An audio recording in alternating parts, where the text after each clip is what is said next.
আম্মু, তোমার বাসায় একা একা লাগে না? কেন? না মানে আব্বু তো কাজে বিজি থাকে, তাই ভাবলাম তোমার কোনো সঙ্গী যদি হতো। হ্যাঁ, একটু তো একা লাগে। হ্যাঁ, তো বাসায় নতুন মেহমান আনলে ভালো হয়, কি বলো? হ, আচ্ছা ঠিক আছে, তোর আব্বুকে বলে নতুন কাজের লোক রাখবো। আরে কাজের লোক না, ধুর। তাইলে আবার কি? মানে কাউকে আপন করে আনতে আর কি। কি কস? এই বয়সে আমি তোদের ভাই বোন দিতে পারবো না। আম্মু, আমার বয়স কত? এই 14-15 হবে আর কি। 24 বছর আমার। কংগ্রেচুলেশন। এখন যা তো, কাজ আছে আমার। আম্মু, আমি বিয়ে করব। ওলে আমার বাচ্চা ছেলেটা, বিয়ে করলা তুমি? হ্যাঁ, আমাকে বিয়ে করা দাও, আর ফান করবো না বলে দিলাম। এখন আমার হাতেই ঝাঁটার বাড়ি খাস। বিয়ে করলে তো তোকে বউ পিটাবে। আমি অত কিছু চাই না, আমাকে তোমরা বিয়ে করা দাও, না হলে নাহলে কি?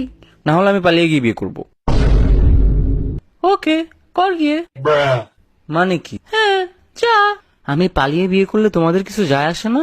ওহে আমার পুত্র, এই ভুবনে কোনো কিছুই অসম্ভব না, কিন্তু তুমি মেয়ে পটিয়ে ভেগে যাওয়া, এটা অসম্ভবের চেয়ে অসম্ভব। প্যাডা মানুষ মেয়েদের মন বুঝে যাবে, কিন্তু তুই কখনো মেয়ে পাবি না।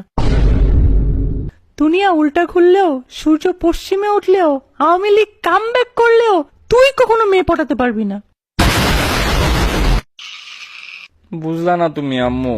সবই বুঝি। কচু বুঝো, আমাদের জেনারেশনকে তোমরা কখনোই বুঝবা না। কি বুঝবো না? তোদের গেঞ্জি সব আমি বুঝি। আম্মু, ওটা গেঞ্জি না, জেনজি। ওই তো সবই বুঝি।